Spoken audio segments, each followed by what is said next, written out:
ये खबर संस्कारम यूनिवर्सिटी द्वारा प्रस्तुत की गई है। लखनऊ की वो वारदात जिसने पूरे शहर को हिला दिया। एक बैंक के बाहर पत्नी की हत्या, घर पहुंचकर बहन की हत्या और फिर खुदकुशी।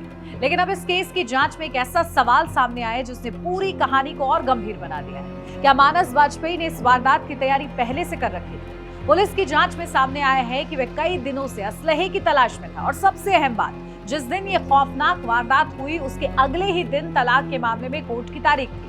मामला लखनऊ के गोमती नगर का है। बैंक कर्मी मानस वाजपेयी पर आरोप है कि उसने अपनी पत्नी दिव्या मिश्रा की गोली मारकर हत्या की। इसके बाद वह अपने घर पहुंचा, जहां अपनी बहन को भी गोली मार दी और फिर खुद को गोली मारकर जान दे दी। दिव्या आईसीआईसीआई बैंक में काम करती थी। पुलिस अब इस पूरे घटनाक्रम की एक एक कड़ी जोड़ने में जुटी है ताकि ये समझा जा सके कि वारदात अचानक हुई या इसके पीछे पहले से कोई तैयारी थी। जांच में सामने आया है कि मानस और दिव्या के बीच करीब 1 साल से तलाक का मामला चल रहा था। दोनों अलग रह रहे थे और मामला पारिवारिक न्यायालय में मेडिएशन की प्रक्रिया में था। 21 अगस्त को इसी मामले में कोर्ट की तारीख थी, लेकिन इस तारीख से ठीक पहले 20 अगस्त को वह घटना हो गई जिसने 3 जिंदगियां खत्म कर दी। पुलिस अब कोर्ट की तारीख और वारदात के बीच के समय को भी जांच का अहम हिस्सा मानकर देख रही है। लेकिन कहानी में सबसे बड़ा सवाल यहीं से उठता है, असलहा आखिर पहले से क्यों खोजा जा रहा था? रिपोर्ट के मुताबिक पुलिस जांच में ये बात सामने आई है कि मानस कई दिनों से हथियार की तलाश में था। यानी जांच एजेंसी अब ये पता लगाने की कोशिश कर रही है कि उसने हथियार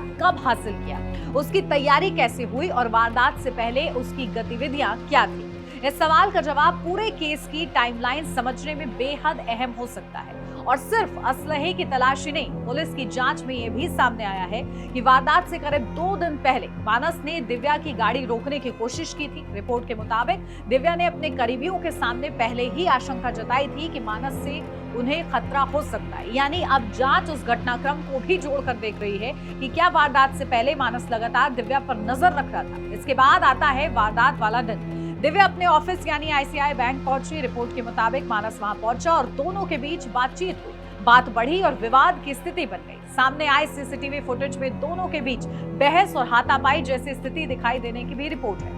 बैंक के गार्ड और कर्मचारियों ने बीच बचाव की कोशिश भी की, लेकिन पुलिस के मुताबिक इसी दौरान मानस ने दिव्या को गोली मार दी। दिव्या की हत्या के बाद मानस वहां से निकला और ऑटो से अपने घर पहुंचा।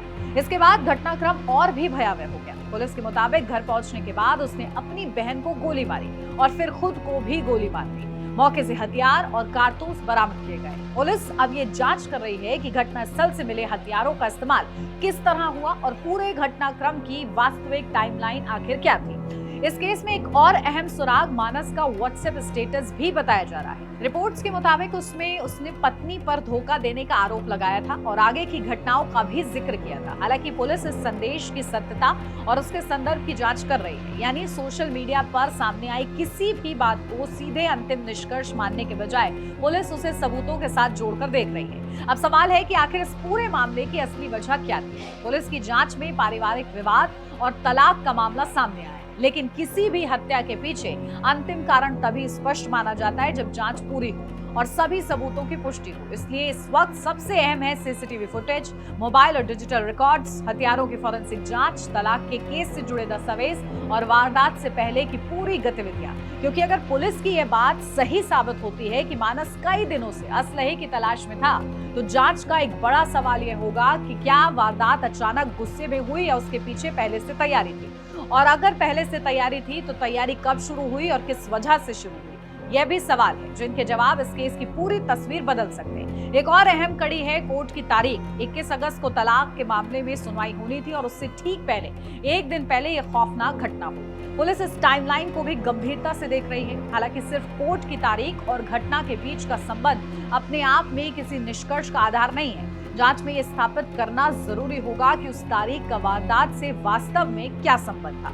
तो लखनऊ के सनसनीखेज मामले में फिलहाल कई सवाल अनसुलझे हैं। असलहा कब और कैसे आया, क्या उसकी पहले से तलाश की जा रही थी, वारदात से 2 दिन पहले दिव्या की गाड़ी रोकने की कोशिश क्यों हुई, कोर्ट की तारीख से ठीक पहले तनाव क्यों बढ़ा और आखिर उस दिन बैंक के बाहर ऐसा क्या हुआ कि विवाद जानलेवा हो गया।